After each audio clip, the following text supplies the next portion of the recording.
عليكم. احنا النهاردة في طريق مصر اسكندرية الصحراوي، منتصف الطريق.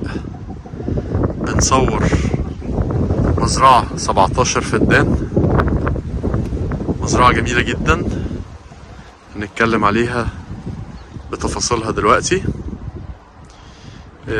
احنا كده قدامنا ده شجر المانجا، ده شجر مانجا كيت. المزرعة دي على قطعتين، قطعة 7 فدادين، قطعة 10 فدادين.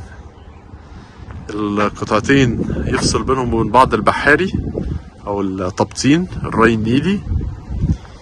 القطعة اللي احنا فيها دي متصورة، ده الصورة انا واقف جنب السور في اخر الارض. ده سور من الاربع اضلاع بتاعت المزرعة، وده اللي قدامنا شجر مانجا كيت. عمر 5 سنين، شجر المانجا عمر 5 سنين. وده التزهير بتاعه في اول محصول المانجا، اول الموسم بعد امشير على طول. امشير لسه خلصان، وده التزهير اهو بتاع الشجر.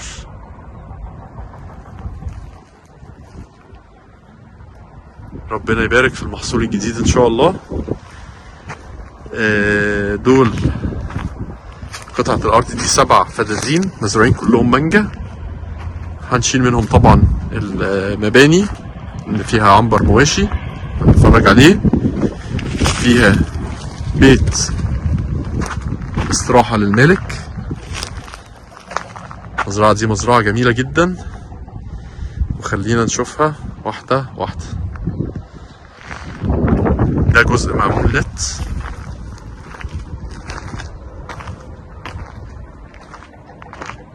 شجر المانجا بسم الله ما شاء الله محترم.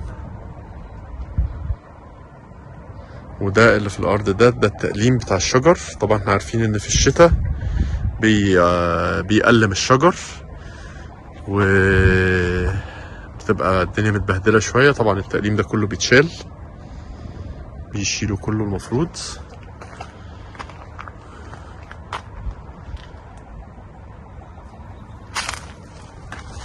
الراجل معتني بالارض، شادد عليها مش خرطومين، شادد 4 خراطيم، 4 خراطيم على الشجر. الارض هي لسه مرويه.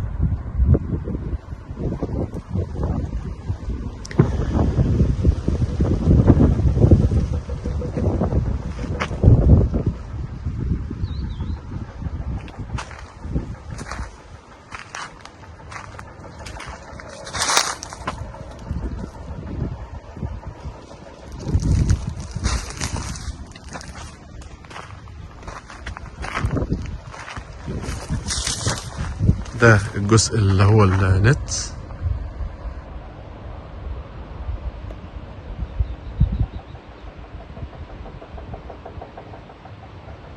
حاجة محترمة ما شاء الله. ربنا يبارك لصاحب الزرع.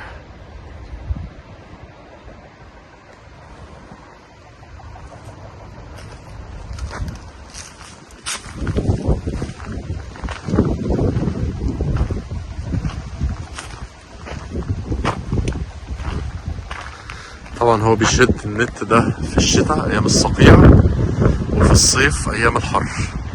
في الموجات الحارة بيتشد كله علشان الزرع ما يتلسعش، سواء من الصقيع او من اشعة الشمس القوية في الموجات الحارة. احنا لسه مخلصين امشير، لسه برضو الهواء شغال جامد.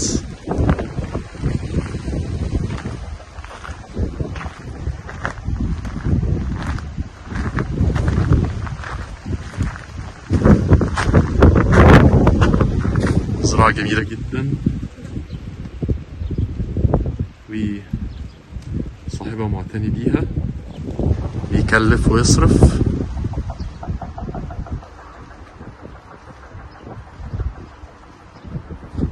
والشجر ده عمره 5 سنين. جذع الشجر اهو 5 سنين.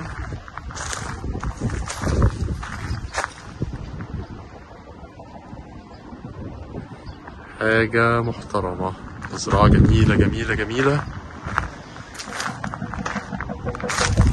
وزي ما قلنا الري بتاعها ري نيلي، التبطين مباشر قدام الأرض، قاسم القطعتين. ودي الاستراحة، استراحة كبيرة متشطبة تشطيب سوبر لوكس، نبص عليها.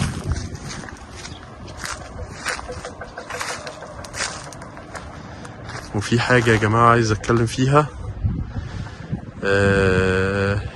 احنا قبل رمضان دلوقتي، بينا وبين رمضان ايام.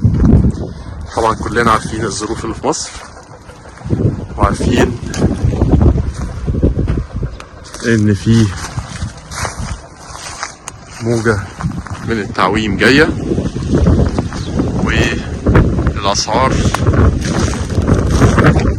ابتدت تزيد من دلوقتي، لكن هتتثبت على بعد رمضان في زيادة جامدة في الأسعار بتاعة الأراضي. للأسف احنا مش مبسوطين بالكلام ده، وده يعني إذا كان ممكن يشتري معانا 10 الشهر ده، طبعا كل ما يزيد السعر بيقل العدد المشتريين، فدي حاجة ما بنبقاش مبسوطين بيها ولا لينا يد فيها، بس هو ده السوق. وزي ما حصل اخر السنة اللي فاتت لما الاسعار زادت، اسعار الاراضي كمان زادت، والزيادات اللي جايه زيادات كبيرة مش زيادات صغيرة. للأسف يعني احنا مش مبسوطين خالص بالكلام ده، بس ده الواقع وبنتكلم فيه من دلوقتي علشان الناس تبقى عارفة الوضع ايه في الفترة اللي جاية. كل حاجة غليت في البلد بأسعار غير طبيعية، غير طبيعية بالمرة، سواء أكل سواء مواد سواء حاجات، كل حاجة زادت جامد جدا بطريقة غير طبيعية. وطبعا قبلهم الأراضي لازم تزيد في المقابل، فالزيادات برضو زيادات كبيرة مش زيادات صغيرة. دي شجرة خوخ، حبة اهو ابتدى يظهر، بسم الله ما شاء الله.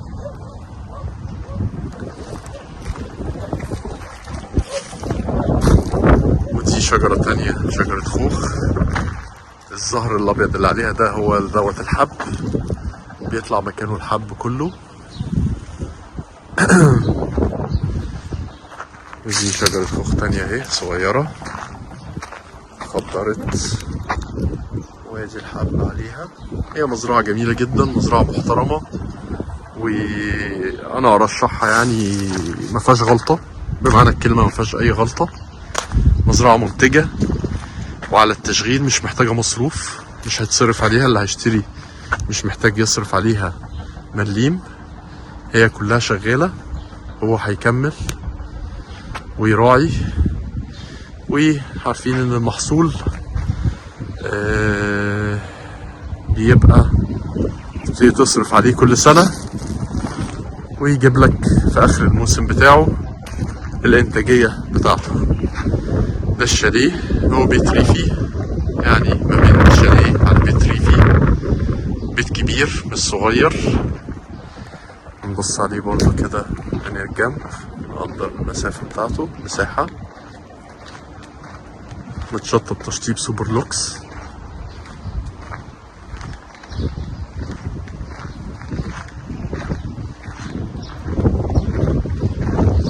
البيت ده الواحد بيصرف عليه كتير.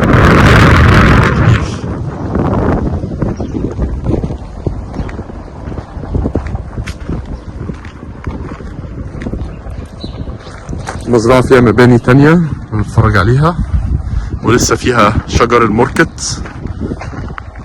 الموركت عمره 10 سنين، هنا المانجا عمرها 5 سنين، الموركت الاسباني عمره 10 سنين. نروح نبص عليه.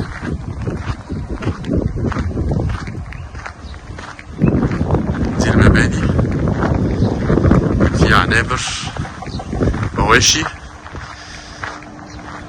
سايب ومربوط، وفي ملعب، وفي عنبر للغنم.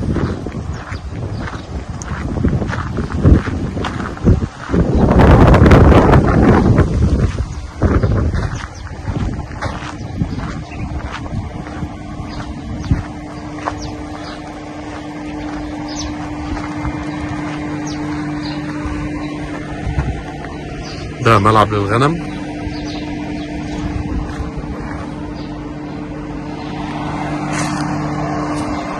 ده بيت العامل، بيت كبير بخدماته كلها.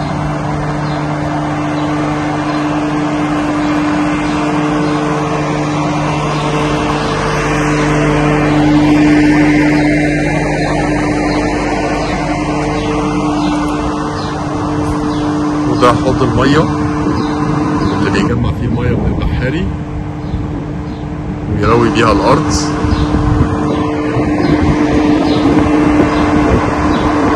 وديت فلاتر.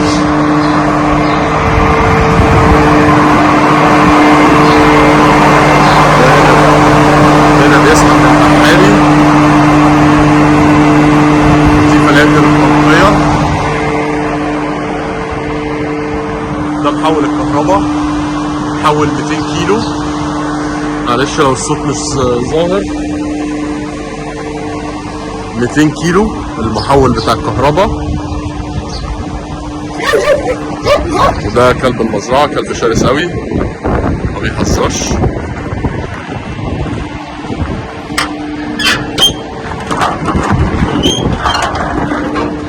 وهنطلع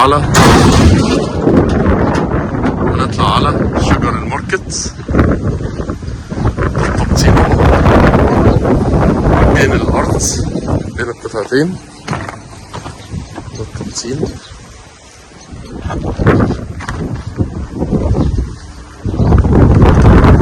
دي القطعة التانية.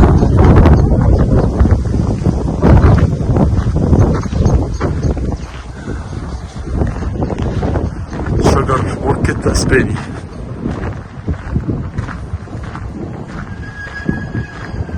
طبعا الماركت كل سنة وانتم طيبين. خلص المحصول بتاعه. الماركت بيبقى لحد شهر 2. ده شوية حب فاضلين في الأرض اللي هم كانوا واقعين في الأرض. الماركت لحد شهر 2 بيكون خلص المحصول بتاعه. وده الشجر، هم كلهم كده 10 فدادين. ماركت اسباني.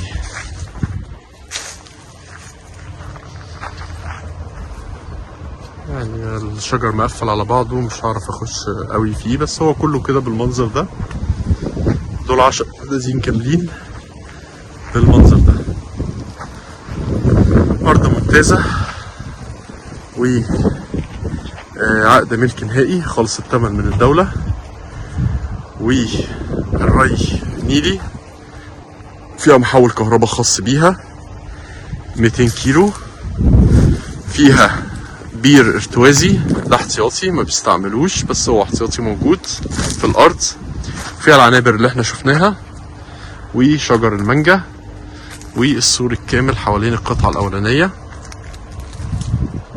مزرعة جميلة وممتازة، وزي ما قلنا مش محتاجة مصروف.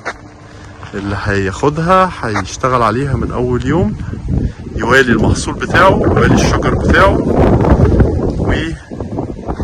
ومش هيصرف عليها جنيه. السلام عليكم.